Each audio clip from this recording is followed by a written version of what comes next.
2015 সালের পর থেকে 2025 প্রায় 10 বছর হয়ে গেছে। সরকারি কর্মচারীদের বেতন বা নতুন একটি পে স্কেলের দাবি কিন্তু অনেক দীর্ঘ হয়ে গেছে। বিশেষ করে 11 থেকে 20 গ্রেডের কর্মচারী যারা রয়েছেন তারা কিন্তু পে স্কেলের জন্য সরকারের প্রতি বিশেষভাবে অনুরোধ জানিয়েছেন। এবং সচিবালয়ের কর্মচারী যারা রয়েছেন তারাও কিন্তু ইতিমধ্যে বেশ কয়েকবার রাজপথে এসেছেন পে স্কেলের দাবির জন্য।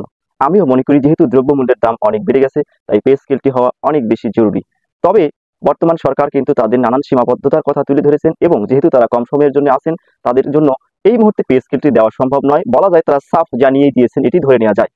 তবে সরকারি কর্মচারীদের জন্য তারা একটি বিশেষ ভাতা অর্থাৎ মহার্ঘ ভাতা দিতে যাচ্ছেন, সেটি কিন্তু অর্থ মন্ত্রণালয় এবং জনপ্রশাসন মন্ত্রণালয়ের একাধিক সূত্র থেকে আমি নিশ্চিত হয়েছি যে আগামী জুলাই মাস থেকে সরকারি কর্মচারীরা মহার্ঘ ভাতা পাবেন। এটি অনেকটাই নিশ্চিত, বলা যায় নিশ্চিত।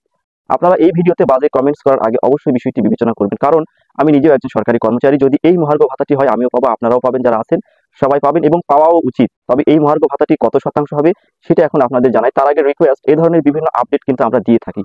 আর আমরা যে তথ্যগুলো বলে থাকি অবশ্যই আমরা চেষ্টা করি কোনো না কোনো সোর্স থেকে কিছু না কিছু তথ্য নেওয়ার জন্য। তাছাড়া আমরা কোনোভাবে কিন্তু তথ্য দেওয়ার চেষ্টা করি না, কারণ আমাদের একটি ভিডিওতে এই যে হাজার হাজার শত শত মানুষ দেখেন, সেই ক্ষেত্রে কোনো রকমের তথ্য ছাড়া অবশ্যই আমরা কথা বলবো না। তো যাই হোক, কত শতাংশ মহার্ঘ ভাতা পাবেন সেটি বলি। অর্থ মন্ত্রণালয় এবং জনপ্রশাসন মন্ত্রণালয়ের একাধিক যে আলোচনা হয়েছে সেখান থেকে একাধিক সূত্র যারা বলেছেন, অর্থাৎ কর্মচারীদের দাবি ছিল 50% মহার্ঘ ভাতা প্রদান করা, রেশন প্রদান করা, এরকম নানা দাবি ছিল।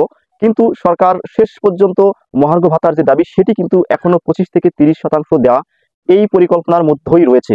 এর চেয়ে বেশি এখনো কোনো সম্ভাবনা নেই। অর্থাৎ সরকার ন্যূনতম 4000 টাকা এবং সর্বোচ্চ একটা লিমিট হয়তো বেঁধে দিবে।